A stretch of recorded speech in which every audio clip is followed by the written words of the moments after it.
Fed up with alien arrogance, one Deathworlder broadcast launched the war Part 5.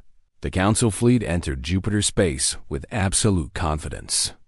341 warships against 44 human vessels.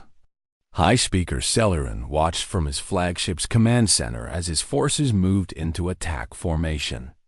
This would be remembered as the day humanity was finally brought to heel. All ships report ready, his tactical officer announced. Human vessels holding position. They appear to be waiting for us. They have nowhere left to run, Celerin replied. Destroy them. Then we proceed to Earth and end this farce. The Council fleet advanced. Human ships did not move. They held their position in a thin line between Jupiter and the approaching enemy. To Celerin, it looked like resignation, like acceptance of inevitable defeat. He did not notice the small objects scattered throughout Jupiter's upper atmosphere. Thousands of modified fusion charges that human ships had been seeding for weeks. He did not know that this was not a defensive position. It was a trap. Admiral Dunn stood on the bridge of her flagship Liberty's stand and watched the enemy close to optimal range. Her hands were steady. Her voice was calm. She had planned this moment for months, and now it had finally arrived. All ships confirm ready status, she ordered. Confirmed, Admiral. All vessels standing by. Jupiter charges armed and synchronized? Armed and ready.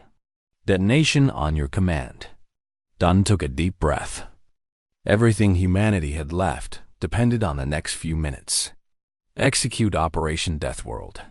The fusion charges detonated simultaneously throughout Jupiter's atmosphere. The explosions themselves were invisible against the massive planet's turbulent clouds. But the effect was immediate and catastrophic. Jupiter's magnetic field was the strongest in the solar system.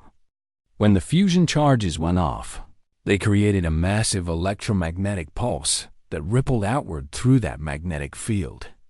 The pulse was amplified 1,000 times beyond what the charges alone could have produced. It struck the Council fleet like a wave. Every shield generator in the Armada failed at the same moment. 341 warships suddenly had no protection against the environment of space.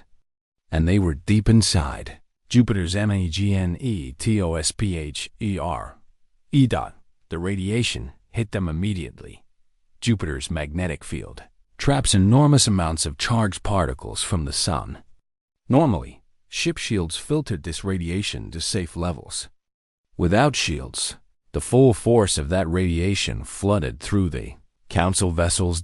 Council species had evolved on gentle worlds with thick atmospheres and stable climates.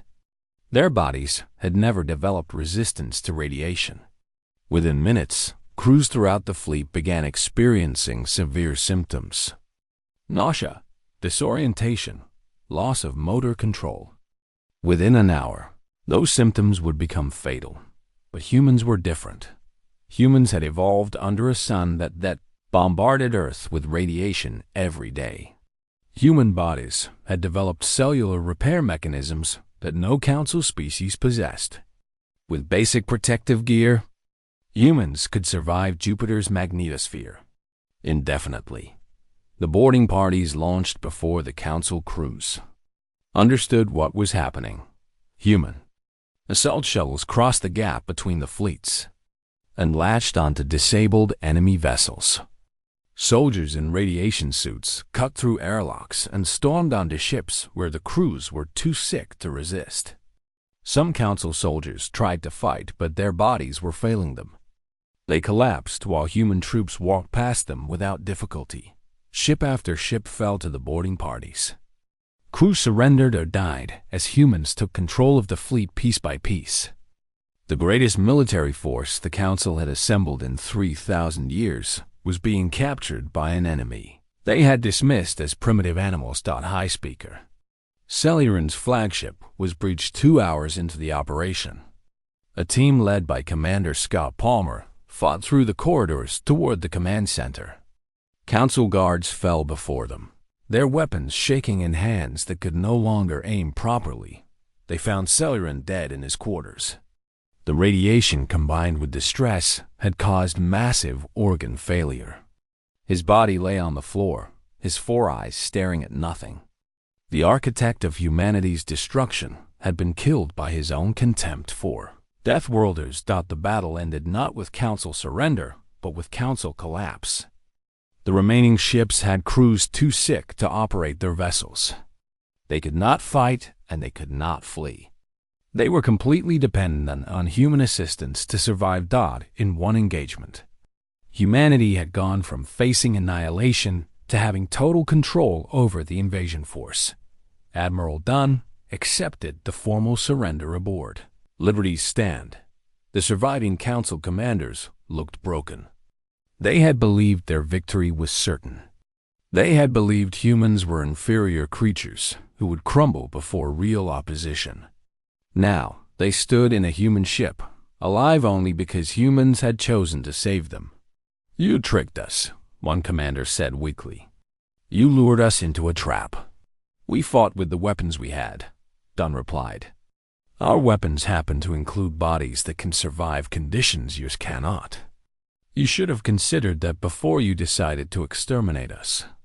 Kyle Bennett made his final broadcast 3 days later.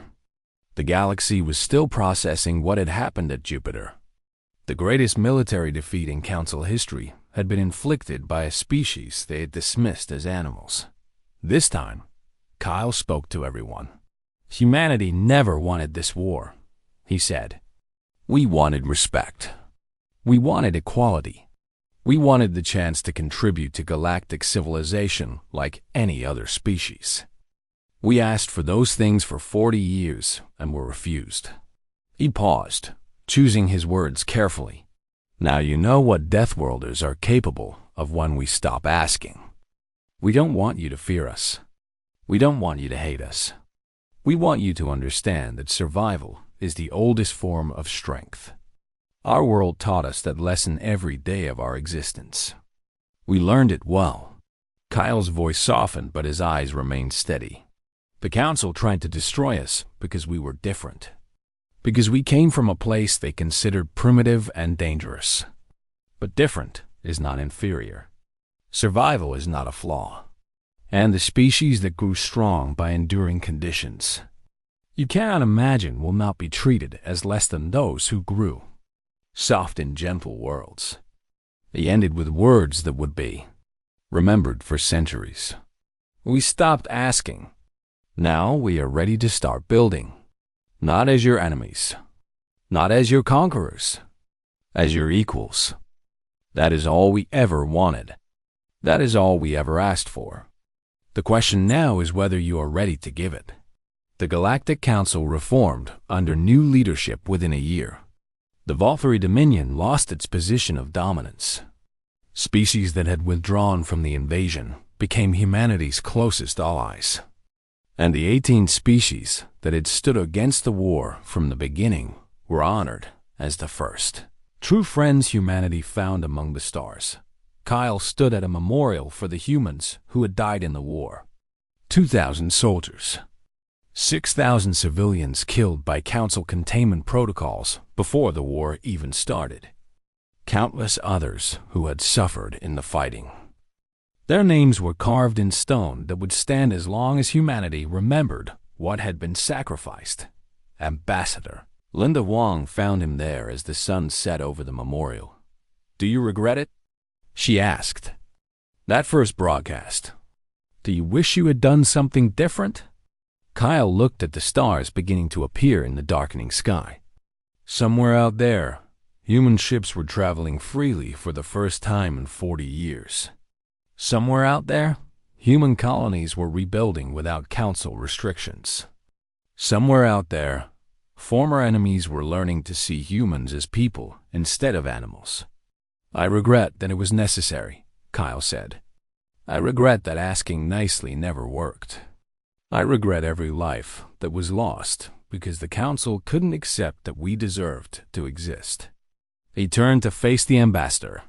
"But I don't regret speaking up. I don't regret refusing to stay silent. And I don't regret showing the galaxy what happens when you push Deathworlders too far. Wang nodded slowly. The Council is offering you a position. Liaison to the new human diplomatic mission. They want the man who started the war to help build the peace. Kyle almost smiled. Tell him I accept. Someone has to make sure this never happens again. They walked away from the memorial together as the stars filled the sky above them. The war was over. The real work was just beginning, and humanity would never stop asking for what they deserved. They had simply learned that sometimes you have to fight for the right to be heard. Fed up with alien arrogance, one Deathworlder broadcast launched the War Part 4. The first battle of the war took place at Outpost Kestrel, a small mining station at the edge of human space. The Council fleet sent 50 ships to secure it as a forward base. They expected the operation to take less than 6 hours. They expected minimal resistance. They were wrong about everything. Admiral Patricia Dunn had positioned a force of 12 human vessels at Kestrel, under the command of Captain Hannah Wells. The Council tactical models predicted that 12 ships would surrender or be destroyed within the first hour of engagement. Those models did not account for how Deathworlders fought. Captain Wells ordered her ships to close range immediately, while Council vessels preferred to fight at distance using long-range weapons.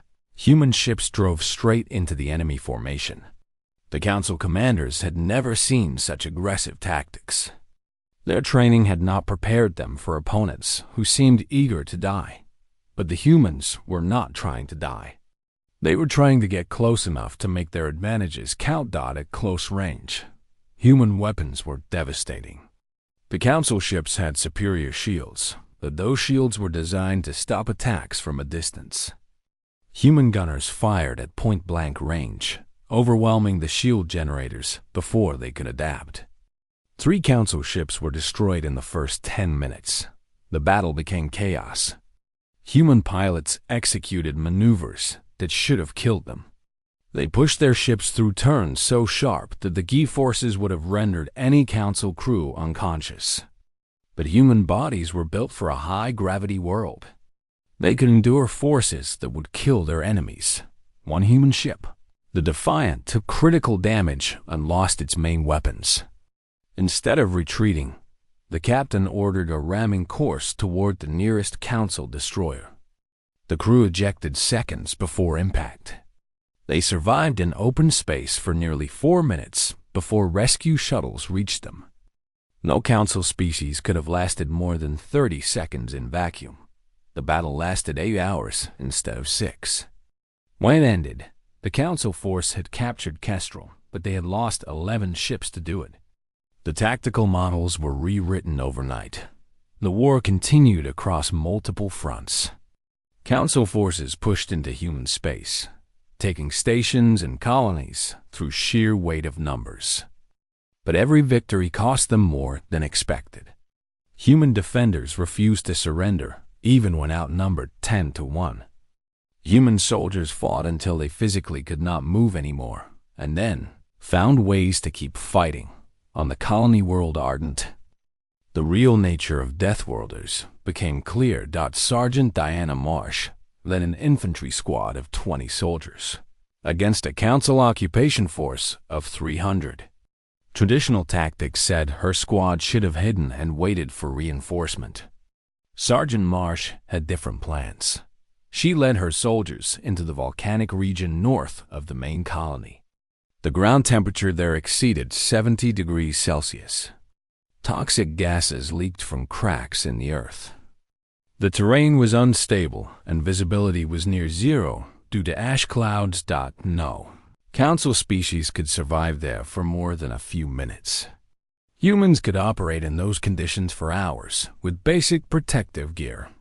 Marsh and her squad moved through the volcanic zone and emerged behind the Council command center. They attacked at dawn, destroying communication equipment and killing 17 enemy officers before the Council troops even understood what was happening. The remaining Council forces retreated in confusion, unable to comprehend how humans had appeared from a region there. Censors said was impassable. Stories like this spread through both human and council networks. Humans began to believe they might actually survive this war. Council species began to wonder what kind of enemy they were facing. Admiral Dunn traded territory for time. She could not stop the council advance, but she could make every step expensive. Human industrial capacity worked overtime, building new ships faster than the council had thought possible. For every human vessel destroyed, 2 more emerged from the shipyards. Kyle Bennett monitored communications from a secure facility on Earth. His contact, ferries in the Volturi fleet, provided constant intelligence. Fleet movements, supply problems, growing discontent among the crews. The council had expected a quick war. They were getting something very different. Celurin is becoming obsessed, Theres reported in one transmission. He speaks of humanity as a disease that must be eliminated. Other commanders are questioning his judgment, but no one dares challenge him publicly. What about morale in the fleet? Kyle asked. Terrible. Crews are exhausted. They're fighting an enemy that doesn't behave the way enemies are supposed to behave. Every time they think they've won, humans counterattack from directions that should be impossible. The soldiers are starting to believe human propaganda about Deathworlders. Kyle forwarded this intelligence to Admiral Dunn. Every piece of information helped. The Council fleet reached the Sol system. After 4 months of fighting, they had conquered most of human space, but at a cost that no one had predicted. Of the original 412 ships, 341 remained. 71 had been destroyed or disabled beyond repair. Human losses were higher in absolute numbers. 43 combat vessels destroyed. Over 2,000 soldiers dead. Countless civilians killed in the fighting. But humanity had not broken. They kept fighting even as their territory shrank. Admiral Dunn gathered her remaining forces for the final defense. She had 44 ships left. The Council had nearly 8 times that number. By every normal calculation, the war was over. But Admiral Dunn was not planning a normal defense. She positioned her fleet not around Earth, but around Jupiter, the massive gas giant that dominated the outer solar system. The Council commanders found this puzzling. Jupiter had no strategic value. There were no human settlements there, no resources worth protecting. High Speaker Celurin dismissed it as desperation. The humans are trying to delay the inevitable, he announced to his fleet.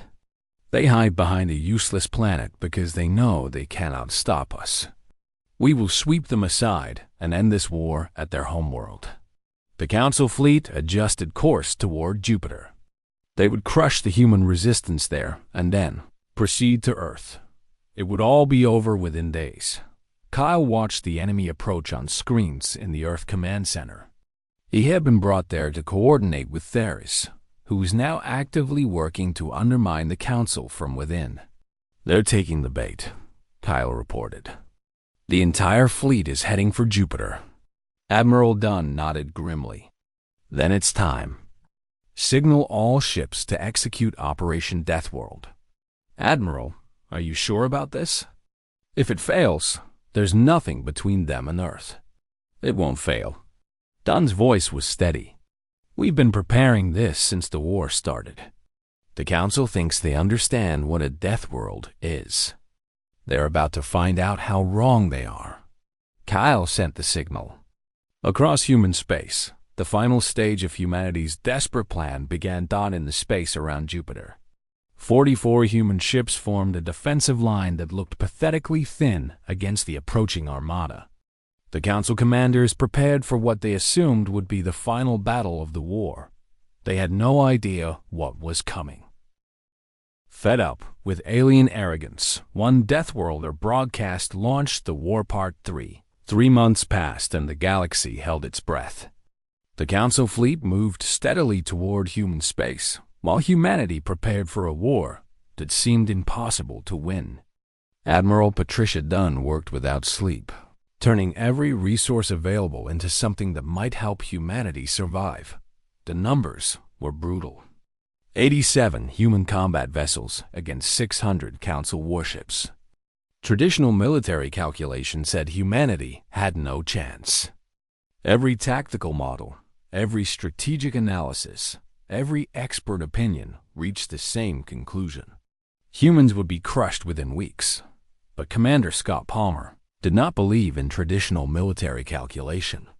Palmer was the tactical officer assigned to develop humanity's battle strategies. He was a quiet man with intense eyes and a mind that never stopped working on problems. He had spent his entire career studying how weaker forces could defeat stronger ones. Now he had the chance to put his theories into practice. The Council doesn't understand what they're fighting, Palmer said during a strategy meeting with Admiral Dunn. They see our fleet numbers and assume this will be easy. They're wrong. Explain, Dunn said. Palmer activated a holographic display showing biological data on various Council species. The Volturi require specific atmospheric pressure to breathe properly. Below that pressure, they lose consciousness within minutes. The Meridian Collective cannot function in temperatures below 15 degrees Celsius. Their neural processes slow until they become effectively paralyzed. The Urvani need 14 hours of sleep per daily cycle, or they suffer a complete cognitive breakdown. And humans? Humans can operate in a pressure range 3 times wider than the Volturi. We function in temperatures from -40 to +50 degrees Celsius. We can stay awake and combat effective for 3 days straight if necessary. Palmer smiled grimly. We evolved on a death world, Admiral. Our bodies are designed to survive conditions that would kill every species on that council. Dr. Megan Ellis, the xenobiologist attached to the defense planning team, added her own findings. I've analyzed the biological vulnerabilities of every species in the invasion fleet. Almost all of them have specific environmental requirements that humans simply don't share. We're more durable, more adaptable, and more resilient than any of them. Admiral Dunn studied the data. You're suggesting we use our biology as a weapon. I'm suggesting we fight like Deathworlders, Palmer replied. We engage them in conditions they can't handle. We use tactics they can't match. We outlast them in situations where their bodies fail and ours keep going. The preparations began immediately. Human shipyards worked around the clock, converting cargo vessels into combat ships. Mining operations in the asteroid belt extracted materials for weapons and armor. Every reserve soldier and volunteer was called up for training. But humanity's greatest weapon was not ships or soldiers. It was Kyle Bennett's second broadcast. Kyle recorded the message in a secure studio on Earth. Unlike his first broadcast, this one was carefully planned and officially approved. But the words were still his own.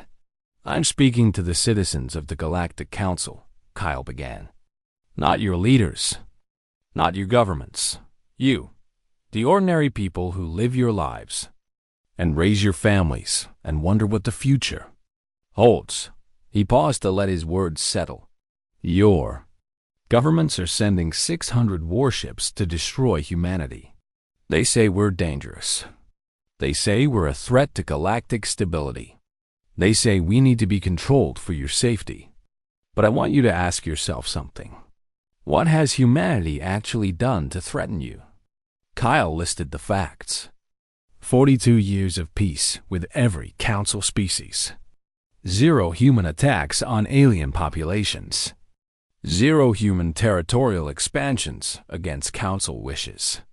Complete compliance with every regulation imposed upon them. We followed every rule, Kyle said. We accepted every restriction. We endured every insult. And what did your governments do in return? They killed our people.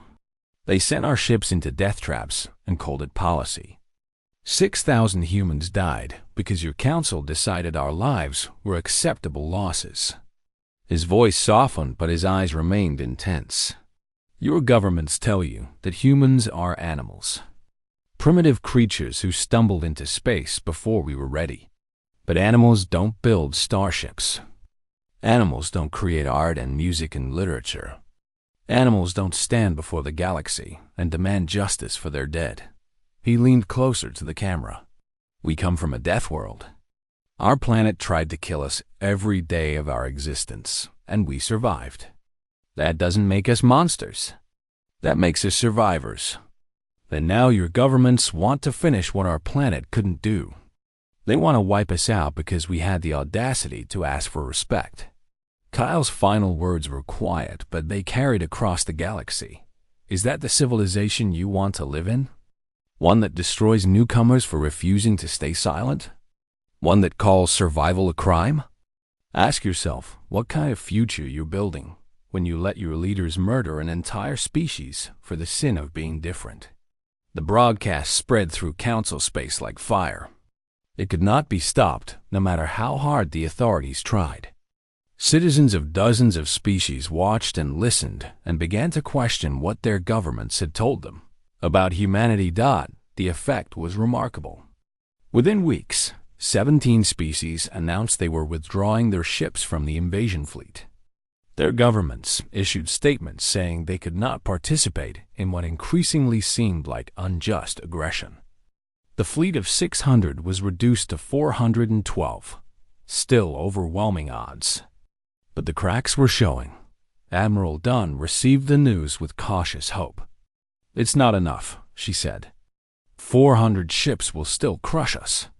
But it proves something, Commander Palmer replied. It proves they're not united. It proves some of them are starting to see us as people instead of animals. Kyle was brought to the command center to receive thanks from the Admiral herself. He looked tired but determined.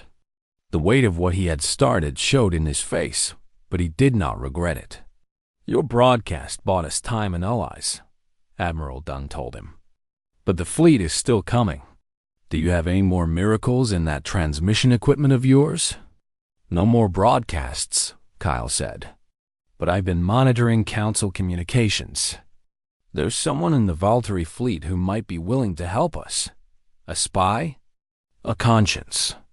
A communications officer named Theres. She's been expressing doubts about the invasion in her personal messages. She thinks High Speaker Celerin has lost perspective. Admiral Dunn considered this. Can you make contact with her? I already have. She's not ready to fully defect, but she's willing to share information. Fleet movements, internal disagreements, tactical plans. That's treason on her part. She knows. She's doing it anyway. Kyle met the Admiral's eyes. Not everyone in the Council is our enemy. Some of them are just people trying to do what's right. The Council fleet crossed into human space the following week. The war that Kyle's first broadcast had made inevitable finally began. But humanity was no longer fighting blind. And they were no longer fighting alone.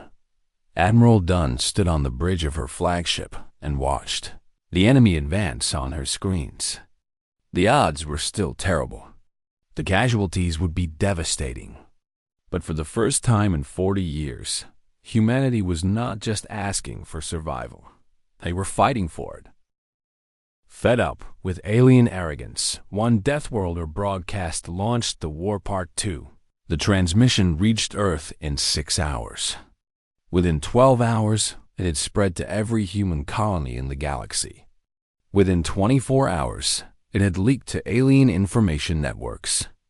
And within 48 hours, the phrase, "We stop asking," had become the most repeated words in known space.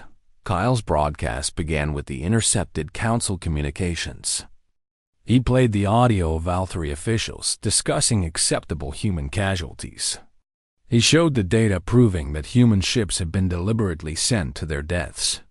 He presented evidence that the Council had known about these deaths and chosen to hide them. But it was not the evidence that set the galaxy on fire. It was what Kyle said afterward. He spoke directly into the camera with exhaustion in his eyes and controlled fury in his voice.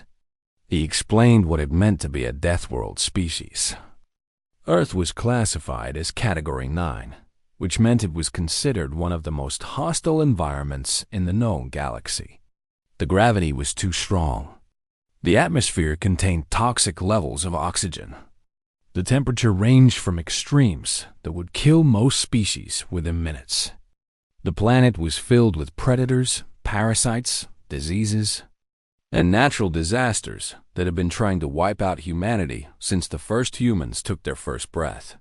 "We survived ice ages," Kyle said in the broadcast.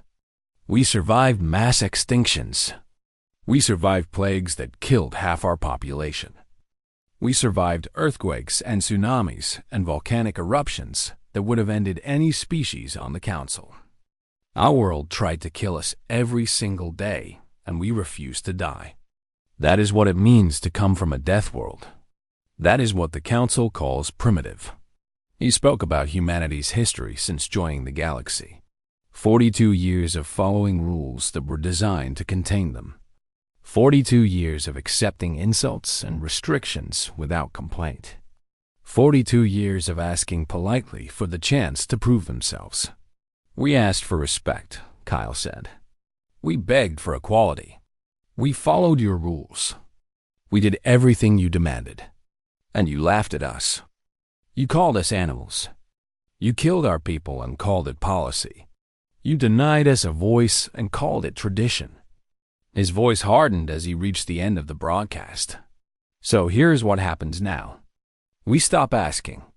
On Earth, news anchor Denise Mercer interrupted regular programming to show the broadcast. She watched it along with her audience, and when it ended, she sat in silence for several seconds before speaking. "We have reached out to the United Earth government for comment," Denise said. "We have not yet received a response." The response came from the streets instead. Protests erupted in every major city on Earth within hours. People marched with signs bearing Kyle's words. They chanted his name. They demanded action from their government. The same scenes repeated across human space. On Mars, workers walked off their jobs. On the colony world of Haven, residents gathered in the central plaza and refused to leave. On stations and outposts throughout human territory, the message was the same. Enough was enough. Admiral Patricia Dunn stood in her office at Earth Defense Fleet headquarters and watched the chaos unfold across multiple screens.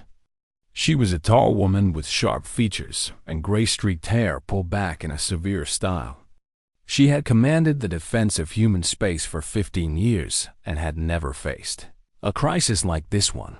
Counselor George Lambert arrived within the hour. He was the head of the United Earth government, and his face showed the strain of a man who had not slept in 2 days. "The Council is demanding we hand over Lieutenant Commander Bennett for execution," Lambert said. "They're calling his broadcast an act of species discord punishable by death. And if we refuse?" Admiral Dunn asked. "They haven't said directly, but their ambassador used the phrase corrective action several times." Admiral Dunn turned back to the screens. One showed a crowd of protesters outside the government building. Another showed Council news networks calling humanity a rogue species that needed to be disciplined. A third showed Kyle's face frozen at the end of his broadcast. "If we hand him over, we'll have riots," Admiral Dunn said. "Our own people will tear this government apart. And if we don't hand him over, we might have war." "Might?" "Counselor, look at those broadcasts.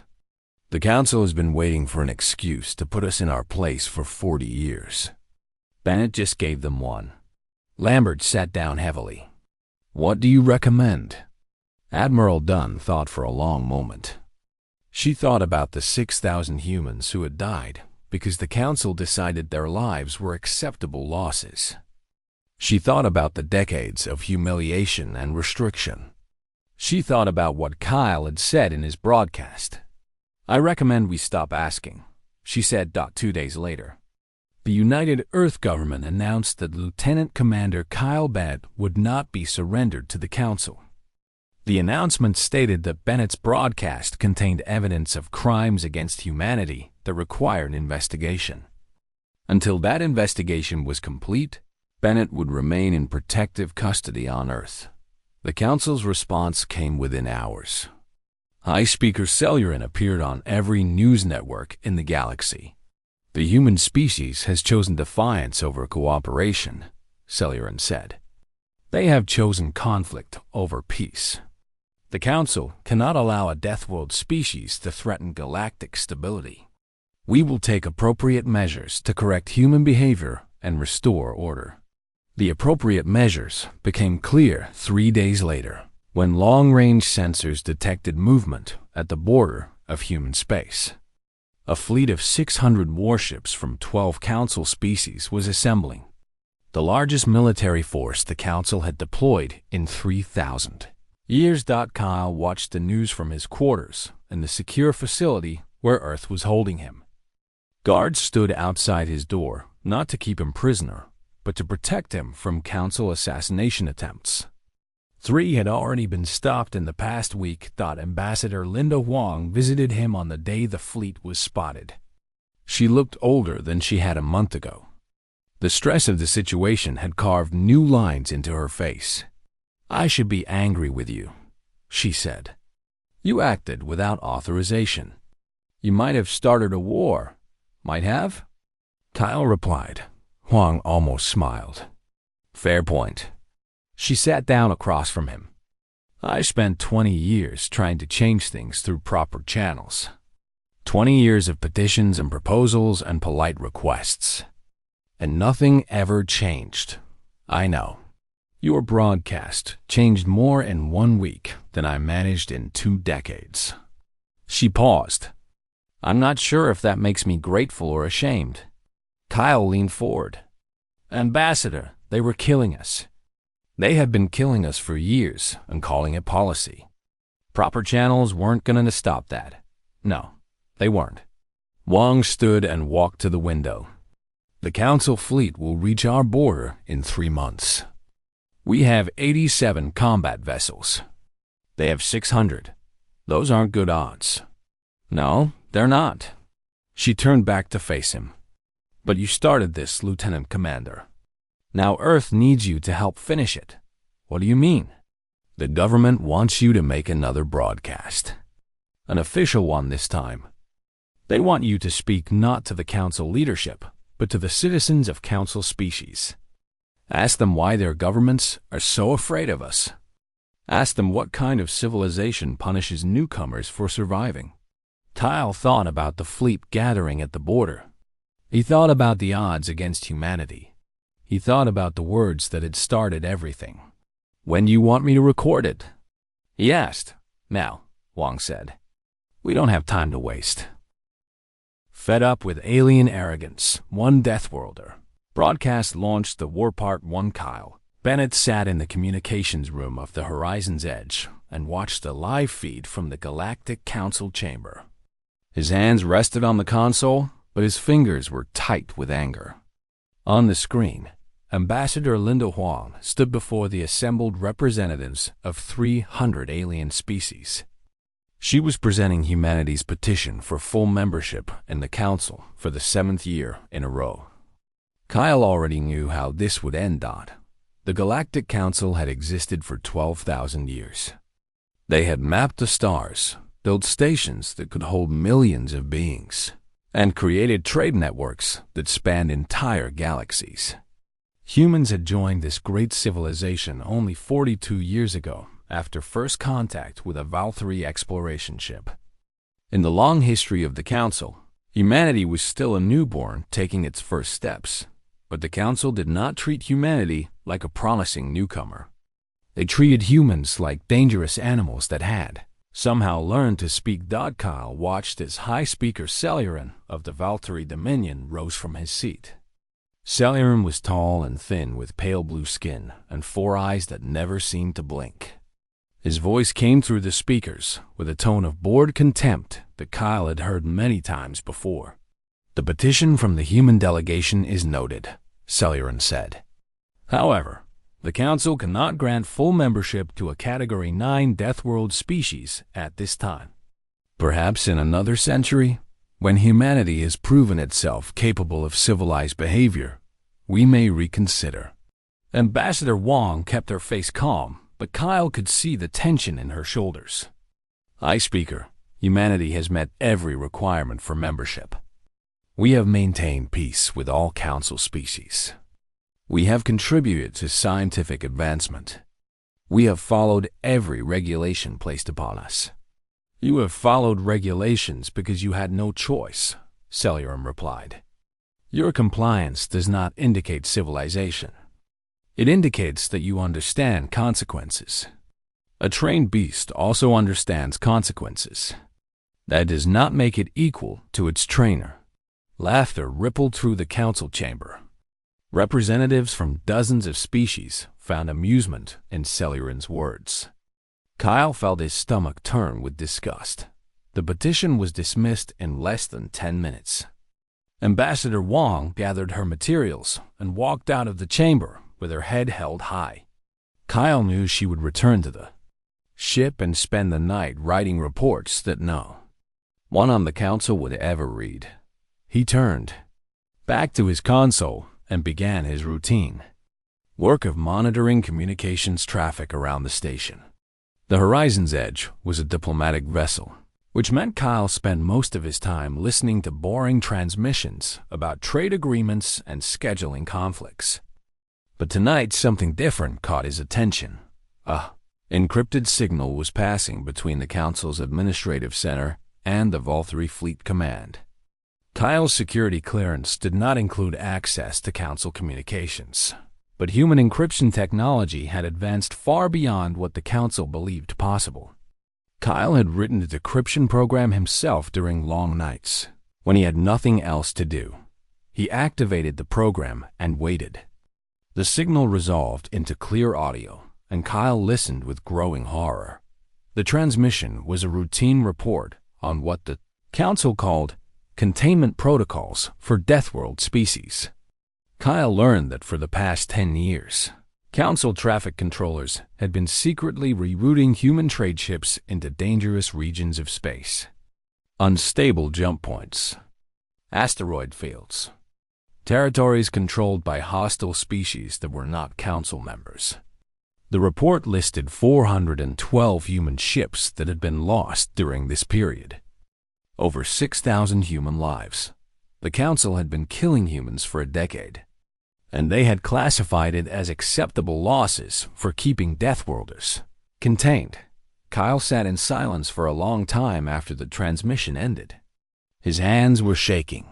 He thought about his cousin Derek, who had died 3 years ago when his cargo ship vanished in the Outer Rim. The official report said it was a navigation error. Derek had been one of the best pilots Kyle ever knew. He did not make navigation errors. Captain Nathan Cole found Kyle still sitting at his console 2 hours later. Cole was a stocky man with gray hair and tired eyes. He had served in Earth's fleet for 30 years and had seen humanity's position in the galaxy decline with each passing year. "Lieutenant Commander, you missed the debrief," Cole said. Ambassador Wong wanted to discuss next steps. Kyle turned to face his captain. "Sir, I need to show you something." He played the transmission. Cole listened without speaking. When it ended, the captain's face had gone pale. "How did you access this?" Cole asked. "I wrote a decryption program. It's not strictly legal under Council regulations, but I thought it might be useful someday." Cole was quiet for a moment. "We need to show this to Ambassador Wong. She can file a formal protest through proper diplomatic channels." "Sir, with respect, proper channels have failed us for 40 years. They'll bury this report just like they buried all the others. Nothing will change. Then what do you suggest?" Kyle had been thinking about that question since he first heard the transmission. He knew what he wanted to do. He also knew it might start a war. "I want to send a status update to Earth," Kyle said. "A routine transmission. Nothing that would raise suspicion. Cole studied his face. But it won't be routine, will it? No, sir. It won't. The captain was silent for a long time. Kyle could see the conflict in his eyes. Cole was a man who followed rules and respected the chain of command. But he was also a man who had watched his species be humiliated and murdered for 4 decades. The ambassador won't approve this, Cole finally said. I know. If this goes wrong, you will be executed. The council will demand it, and Earth might not be able to protect you. I know that too. Cole took a deep breath. Send your status update, Lieutenant Commander. I'll make sure Ambassador Wong is busy with other matters for the next few hours. Kyle turned back to his console. His fingers moved across the controls with steady purpose. He opened a transmission channel to Earth and began recording. He did not know that this recording would be called the Deathworlder Declaration. He did not know that his words would be heard by billions of beings across the galaxy. He did not know that historians would mark this moment as the beginning of the war that changed everything. All Kyle knew was that he was tired of asking for respect from species who would never give it. He was tired of watching his people die while the council called it policy. He was tired of being treated like an animal. He looked into the camera and began to speak. My name is Lieutenant Commander Kyle Bennett of the human diplomatic vessel Horizon's Edge. I am about to show you something that the Galactic Council does not want you to see. And when you have seen it, I am going to tell you what it means to come from a death world.